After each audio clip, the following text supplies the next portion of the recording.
এর খেলোয়াড়েরা।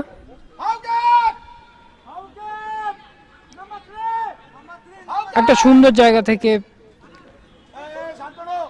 Free kick আদায় করে নিয়েছে রেলওয়ে এফসি। দেখা যাক এটা থেকে কোনো কিছু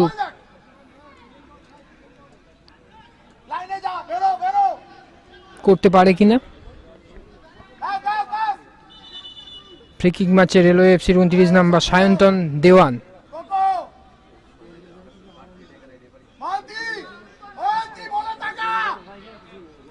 তার নজর গোলের দিকে,